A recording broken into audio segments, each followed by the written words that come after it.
et patron de l'UDI, a été interpellé à son domicile, a précisé une source proche du dossier. L'enquête, ouverte le 29 juin et confiée à la BRDP, porte sur des faits d'escroquerie en bande organisée, faux et usage de faux et usurpation d'identité ou de données. Elle fait notamment suite à une plainte des 2 députés après que Le Point les avait accusés d'employer de manière dissimulée une femme de ménage algérienne sans papier à des heures indues et de lui faire du chantage à la régularisation. L'article avait ensuite été dépublié et le directeur de l'hebdomadaire s'était excusé pour des fausses informations. Une autre plainte pour abus de confiance a été déposée par le journaliste du Point Aziz Zemouri contre l'ex-député UDI, Jean-Christophe Lagarde et un policier.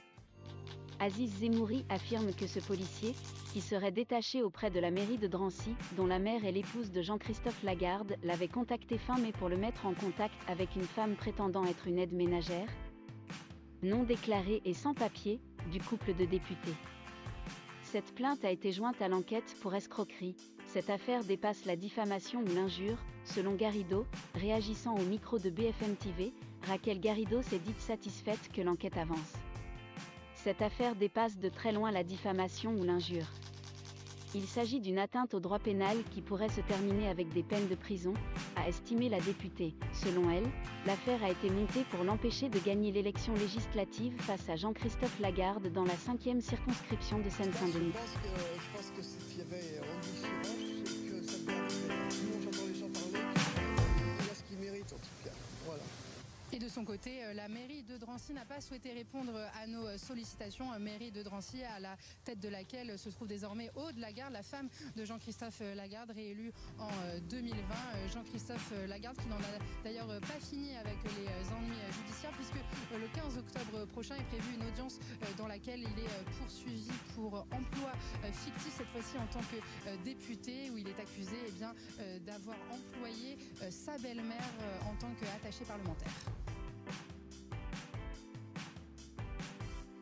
Bonjour, les salariés d'Air France soupçonnés d'avoir pris part à l'agression de 2 directeurs de la compagnie la semaine dernière seront jugés début décembre. Les conditions dans lesquelles ils ont été interpellés à 6h du matin et avec une garde à vue à suivre ont suscité une très grande émotion et parfois même une franche colère. Est-ce que vous comprenez ces réactions?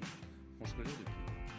Mélenchon par exemple. Oui, bon, c'est pas le syndicat aussi. Pardon de dire que c'est pas un drame, mais dans les syndicats, moi je suis extrêmement choqué du fait que le secrétaire général de la CGT explique que finalement, quand on n'est pas content d'une décision, plutôt que le dialogue social, on peut accéder à la violence. Parce que c'est ça ce que ça veut dire. Vous savez, quand on se comporte comme un voyou, on est traité ensuite par la justice comme un voyou. Et c'est exactement ce qui est en train de se passer.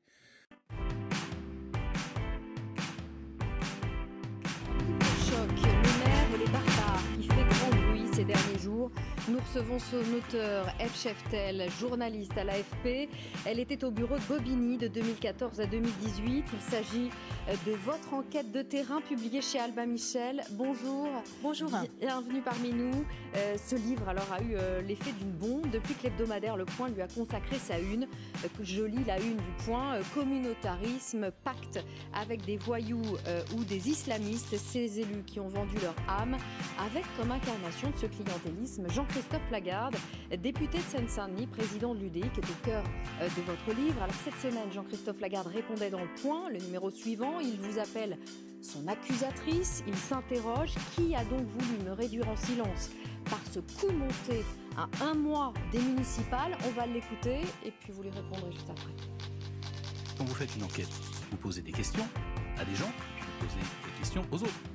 Elle n'a jamais cherché à entrer en contact, à rencontrer ni moi, ni les gens qu'elle met en cause dans ce livre. On appelle ça du journalisme? Non, c'est du militantisme politique. Et ce torchon est une honte que je poursuivrai, que je poursuis déjà, mais que je ferai condamner en diffamation. Et elle se balade sur toutes les enseignes en racontant n'importe quoi. Alors Jean-Christophe Lagarde le dit et le répète, est-ce qu'il a porté plainte contre vous, comme il le dit? Alors écoutez, pour l'instant, je n'ai toujours pas reçu sa plainte. Je crois qu'il a choisi la voie longue, celle de la plainte avec constitution de partie civile. Comme ça permet de gagner du temps. Ça sera après les élections.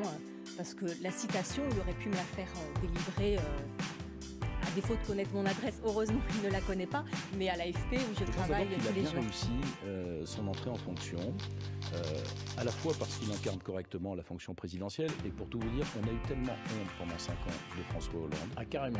Honte, oui, honte. Moi, j'avais honte quand je le Vous voyais. ne l'avez pas dit comme ça pendant 5 ans. Je ne vous ai pas entendu dire j'ai honte de François Hollande. Excusez-moi, il était le chef de l'État et je n'aime pas abaisser mon pays. Mais quand je le